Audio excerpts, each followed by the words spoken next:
Hello everyone and welcome to this presentation. So I wanted to create a narrated presentation of a talk that I've just given at the Birmingham School Business Manager Conference at Edgbaston Stadium. And I wanted to share the insights that I was talking through and make them available online so that you can review them at any time. So let's jump right in. So in this presentation, I'm going to be talking about how you develop a high-performing school through technology. And to begin, so a bit about my background. So my name's Jay Ashcroft. I'm founder at LearnMaker, and our goal is simply to accelerate school improvement through the use of simple and effective technology. Now that doesn't mean more devices. It doesn't mean buying lots of iPads or laptops or computers. It actually means looking at the human element of technology and empowering people to work in new ways so that they can achieve more than they could before. A bit about my background before we jump in. So LearnMaker, we are accredited by the Department for Innovation. I published books on the topic. I published The Tablet Revolution and the upcoming book Reboot, and I've won awards. And over the past 5 years, we've worked with about 200 schools now across the UK. Spread mainly down the M6. We are accredited by Google, Department of Education, and we've worked closely with Apple over the past few years. And just to get an idea of the results we get from the development programs that we run with schools, which typically are sort of 3 months in total, and we help schools accelerate their improvement towards their specific goals.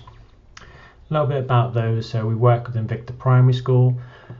Last year, those guys have gone on to save £30,000 in the first 12 months. Their staff are saving 4 hours a week, and there's 100% positive feedback that technology is improving their school performance. At BROADGREEN, their program was a little bit different. We looked specifically about driving the performance in mathematics. That rose 25% year on year on the GCSE performance. And we reduced their marking cycle from 2 weeks just down to 2 days using a digital marking platform. And that also increased student and teacher interactions by 300%. So they went up from 3 interactions per marking cycle all the way up to 9, and obviously that impacted on the learning outcomes of students. And finally, if we just look at PARKROYAL School, so a primary school based in the Crewe Macclesfield area. These guys have gone on to save around £20,000 within 12 months. Senior leaders are saving 3 hours per week, and because they're communicating and collaborating better, they're actually reduced the number of meetings, and in one case they now no longer need to run an after-school meeting that was taking up an hour or two for 10 people every week. So that's the sort of the impact of the work we do. And now let's look at the problem. So the problem in education is this. Education on the outside is portrayed as this exciting, fluffy role where it's all fun and you're working with the children, and that certainly is a big part of it. But in actual fact, teachers aren't teaching. If we look at a ratio, so teachers are teaching around 20 hours a week, but in actual fact, they're working closer to 60. And the reason for this is because school is actually more like this, in my opinion. So it's dominated by paperwork and administration. And most schools you'll find, and they'll probably say so themselves, are quite ill-equipped to deal with this. Any changes in government policy impact significantly on the progress of the school and the time and the energy of the staff in there.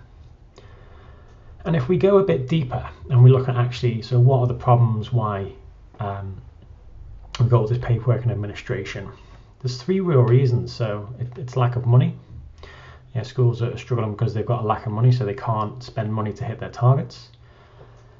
We've got a lack of time in education. So teachers are working, 10, 12 hours a day. We get what's called, what I call term time fatigue. So the longer you go into the term, the more people get worn down, sickness rises, performance drops, people are just waiting until half term comes around. And then the third problem is actual ineffective technology. So in the past 5 years, UK schools have spent £1 billion on technology, but there's been no impact, or no measurable impact on student outcomes by all the research that's taking place. So we've got lack of money, lack of time, and ineffective technology. Now this paints quite a bad picture, but it doesn't need to be this way. So school can actually be fun, exciting, motivating, and we can actually get rid of all these paperwork and these challenges and these this educational noise, as I call it, and we can get back to the core of what teaching is all about. And the way to do this is that we need to look at the environment in which schools exist. So if we look at the famous phrase, so environment dictates performance. So if we break this down and we look specifically at environment and performance in technology, we've got 4 levels. So we have the device level. So this is the device we use. So that might be an iPad, a laptop, a computer, a smartboard. It's the physical piece of hardware in the teacher or student's hand. Next up, we've got the platform. So a laptop might be a Microsoft platform. iPads are Apple platforms. Smartboards and interactive whiteboards come with their own platforms. And the reason for this is that sometimes platforms don't work together. So Smart and Promethean software doesn't integrate, just like Apple and Microsoft software doesn't always integrate seamlessly. At the next level up, we've got systems. So the system is the role or the job that works in the school. So if we look at it in terms of, so in school we've got an assessment system, we've got teaching and learning, we've got data management. So we have all these systems running, and inside them we've got your platforms and individual devices. And then finally at the top level you have the environment. The environment is the human element of technology. So this is how people work. Are people able to work collaboratively? Are they able to share resources easily? Or do people have to work long hours? Do they have to put in a lot of effort to get the reward out of the job or the role of the task or whatever it is that needs to be done? So we need to think about those 4 things when we think about the technology architecture of the school. Now, what's happening at the moment is that technology, when it's deployed into schools, the whole focus is on the device level. So we go from the device level outwards, an inside-out approach. So we go from device and eventually we end up in environment. Now the problem with this is that if we pick the devices, so let's say we pick iPads, that means we're on an Apple platform that might not integrate well with Microsoft. Likewise, the system it works in, maybe it's assessment. The assessment system might not work well on tablets, whether it's iPad or any other device. So then that creates an environment where teachers might have tablets in their hands, but they can't access the information they need in the assessment system. So they have to put that tablet down and they have to go and log onto a desktop machine and they have to access it that way. So it's building an environment where it's not easy and it's not fluid to get the information when we need it.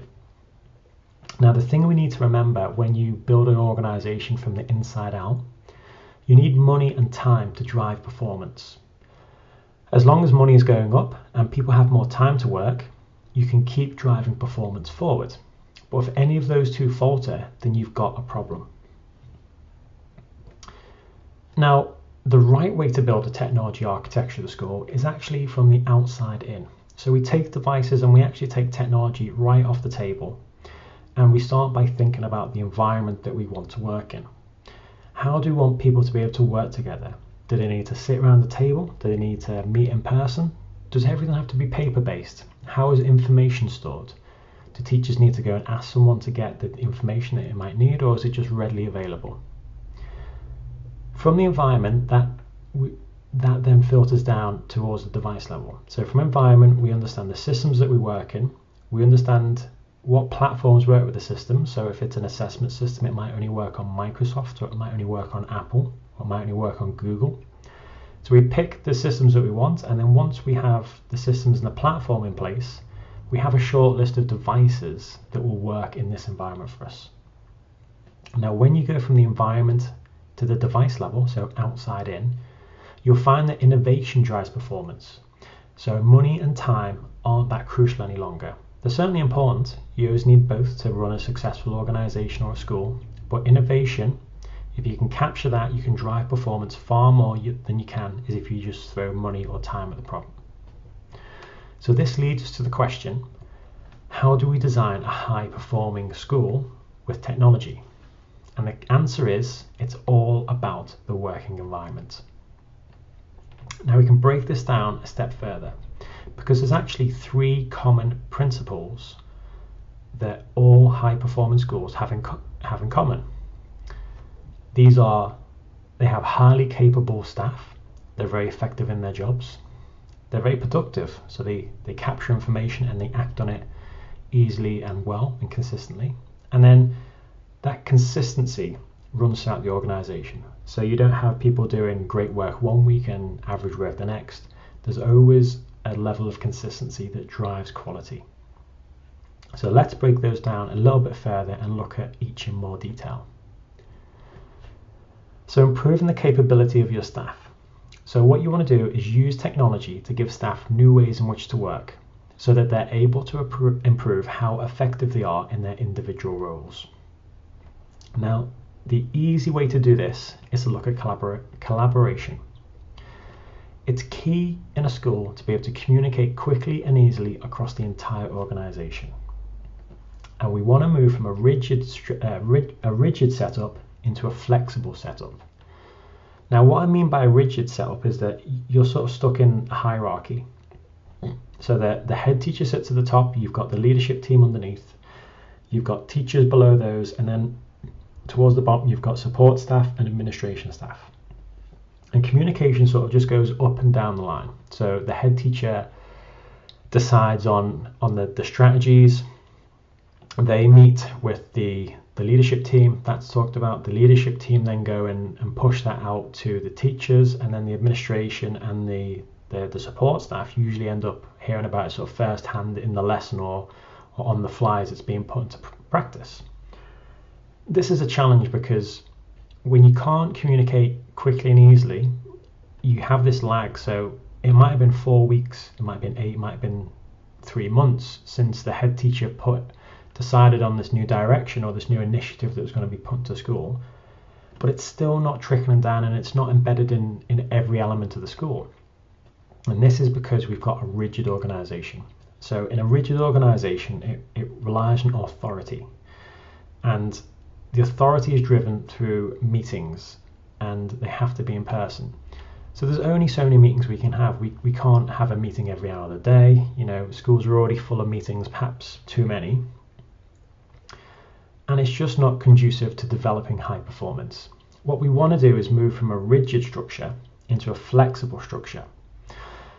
Now, in a flexible structure, people can communicate whenever they need to. So they can instant message each other, they can share documents, they can work collaboratively. And this means that information and communication is just happening all the time. It's moving around the organization. There's feedback there. So the head teacher is getting direct feedback from the rest of the organization, so the support staff, the teachers, the administrators, on the success of any new initiatives. Maybe they need to tweak how they're implemented. In a flexible organization, that feedback comes back instantly, and the head teacher can take that, can take those learnings and shape the initiative to meet those demands. Whereas in a rigid organization, that has to go up the hierarchy. You have to have a number of meetings before that gets to the top, and it might take weeks to get there. So what we're going to do is move from a rigid organization into a flexible one.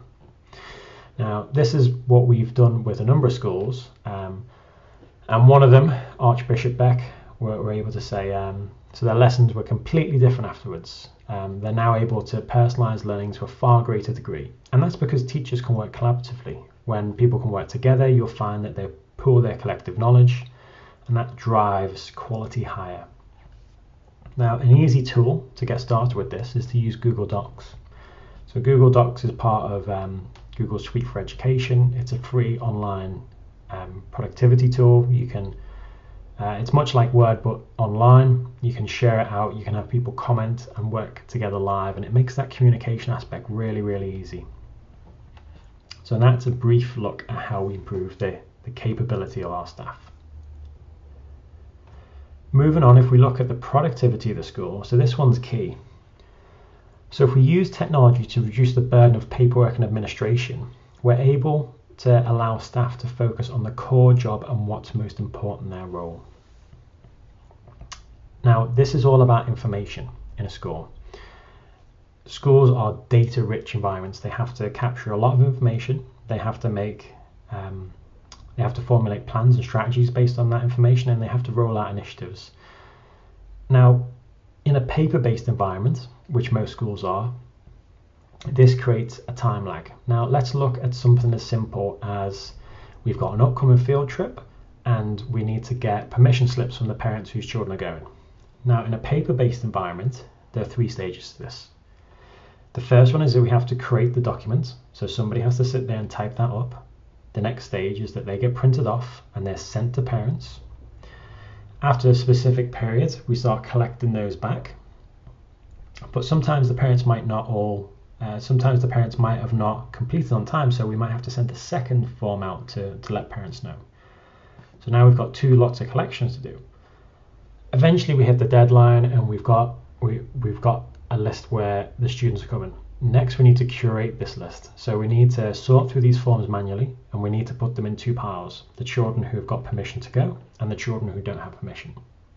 Even once we've sorted those 2 piles, we then need to take that information and present it to the leadership team. So someone has to type that up, typically in a document or an Excel chart, and they have to pass that on to the senior leadership team, who then make the arrangements for the field trip. Now, if we turned that from a paper-based process into a digital-based process, this is where we leverage technology. So we can create an online form that's free to build and free to send out. At the time we're creating this form, so we've replaced creating the physical letter that will go home to parents. Instead, it's online. And we can send a mailer out to parents via email or via text. We then don't need to collect the information. So as parents fill the online form in, the technology automatically captures that data and it holds that data. The other thing the technology does is it also curates it. So we can easily filter, with the 2 clicks on the mouse, who's got permission and who doesn't have permission. So we've removed those time lags in there. So we don't have to manually collect these forms in. We don't have to manually sort through them, and we don't have to manually type them up and put them in a report anymore. Technology is doing the heavy lifting in this process for us, and it's automating those bits so that we can get back to the things that are important. Now, this is just a basic example of getting permission slips for a field trip, but this applies to everything from assessment to test scores to how we develop the curriculum in a school. Whenever it's paper-based, you've always got that manual process where a human or an individual somewhere along the line has to put in their own time and energy to collect that data and make use of it. If we can change those processes into a digital process, the technology will do that for us, and it will save a huge amount of time.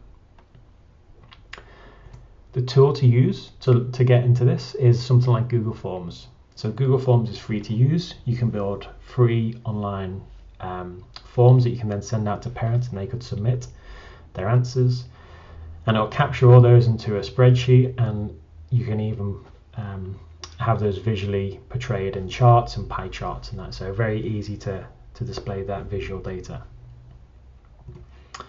And if we look at a real life example, so this was something we did with INVICTA Primary School, and their head teacher Marie reported that it's saving them around 4 hours per week, so that's per person in the leadership team, while also giving their leadership team access to more information. So imagine that, you're saving time and energy and getting more information in the process. That's the power of technology in the productivity element. The final section that I want to look at is consistency of lessons. So if we give teachers new tools, we improve their capability. If we improve the productivity of the school, we'll create more time and energy for them to put that in practice. But neither of those things are any good if we're not consistently driving the quality of lessons. So this is all about using technology to improve the consistency across lessons, because once you control consistency, you can control quality. Now, the first thing to do is to simply look at transparency. Transparency is the key to improving consistency, because when you can see what people are doing at all times in the day, then you can control the consistency. As soon as you've got control of that consistency, so that means that you don't have outstanding lessons one day and poor lessons the next, as soon as you can identify that, you can control the quality, because you can see that these lessons over here aren't up to standard, and you can do something about it. Where typically in a school that only comes around in an assessment cycle or on a walk around by the leadership team. And those things can't happen on a daily basis, or if they are, it's a huge time drain on those people's resources. So when I talk about transparency, I talk about it in a slightly different way. So in a school, the leadership team, they can see everything that happens down the school. So they've got overview of the teachers, they can go into the classrooms, they can see what's happening. They can log into the systems that the administration and the office team uses. So they can sort of see everything that's happening. But that transparency doesn't relate going back up the organization. So support staff can't always see what's happening for the leadership team. Teachers are often in the dark about the school's development plans. Policies aren't readily available. And this is a big challenge. So if you want to improve your school, as a senior leader, people need to know where they're going, but this isn't always the case. A great acid test for this is to simply see whether the school improvement report or the strategy document or whatever it is that you work from, is that available online, and can teachers access it within 60 seconds, for example. Most schools I work with, the answer is no. And that means that there's not transparency across the school. To put this into practice, we tried this with a number of the schools we work with, and the results were staggering. So one of them was PARKROYAL. So at PARKROYAL, when we met them, they had a traditional server set up. So the documents were available, but there was a problem with version control. And the problem with version control is, so let's say we need the school uniform policy. So someone creates the policy 1 year, and then next year they have to update it, so they create version 2. And they put that online, and then it gets updated again to version 3, and then halfway through the year there's a change, or they need to make it something different, so version 4 becomes available.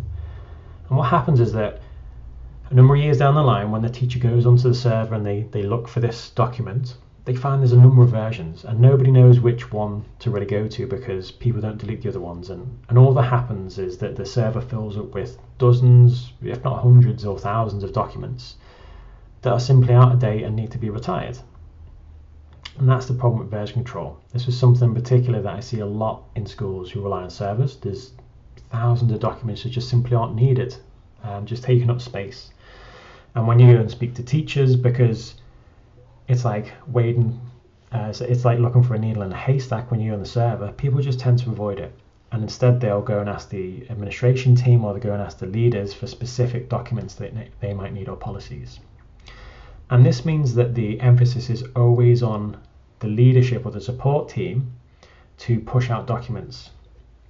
Because so long as they're not available or easily findable, teachers and staff in the school always have the excuse that, well, you didn't tell me, or it wasn't emailed to me, or I didn't know where to find it.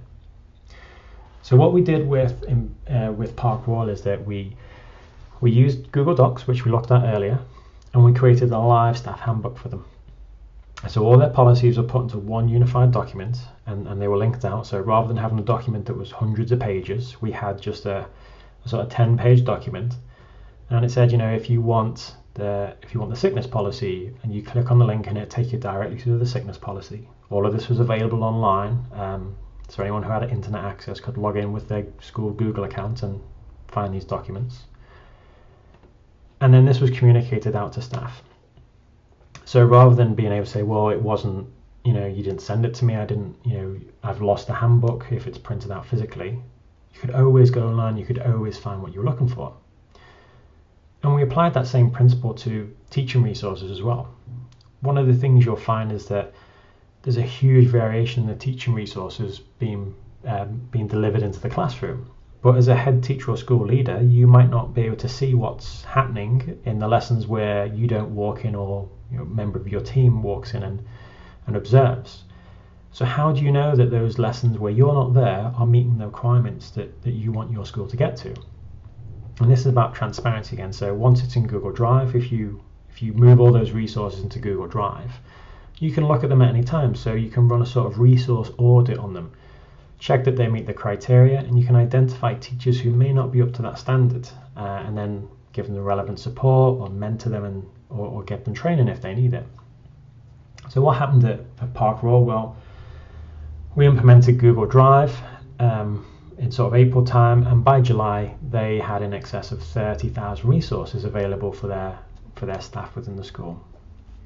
The impact of that was that they've been able to implement strategies far quicker into the school, and that's impacted positively on the learning. And the reason for that is that because information's flowing fast, people can see what they need, they can act on it, they don't have to wait for anyone to give them anything. And teachers and school leaders are able to see in real time how those initiatives are working in the classroom because they can see the resources online. The tool to look into to use for this is Google Drive. So Google Drive is an online storage system, so it's part of Google Suite for Education. And you can upload files in there, so PDFs, Word documents. But the one to really explore is actually Google's own documents. So that's Docs for Word, Sheets for Excel, and Slides for presentations. Because converting your documents into those will give you, one, unlimited resources, so they don't take up any storage in your drive. But secondly, they're shareable and they're viewable by everyone across the organization. So you're really driving that transparency. So we've looked at the three key elements of building a high-performing school. But it leads us to the question, so why do any of this? Your school might be ticking over fine, you might be achieving your outcomes at the moment and you're happy where you are. But I believe you have to start looking at these things now. And you especially have to look at how technology is going to help you improve your school's performance in the coming year. Because for a long time now, we've been seeing a lot of tension below the surface in the school system.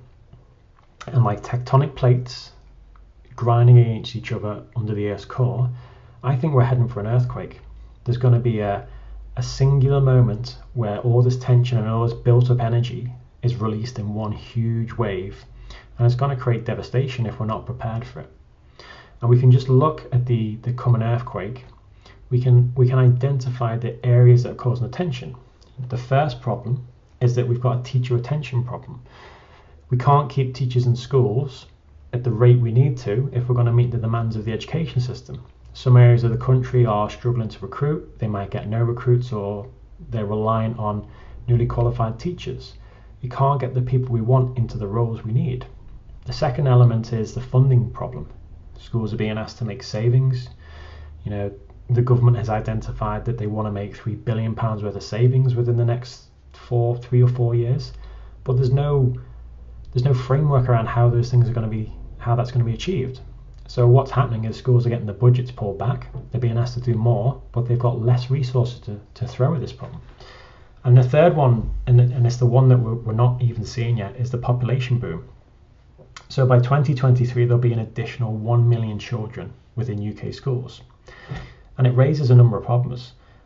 How are we going to afford this? Who's going to teach them? And where are they going to go? So these are the three dominant problems that happen in education, and these are all going to collide, and they're going to cause huge change within education. But it's not bad news. What we can do is if we know the problem's coming, we can prepare for it and we can overcome it. Problems will always exist in any environment, whether it's public sector like schools or whether it's a commercial sector in a business. And the organizations who overcome the challenges and thrive are always the ones who are prepared for them. The key to this is that we actually need to stop focusing on technology. Now, that might sound crazy because this presentation is about how to use technology to accelerate our school's performance, but actually technology is not the core focus here.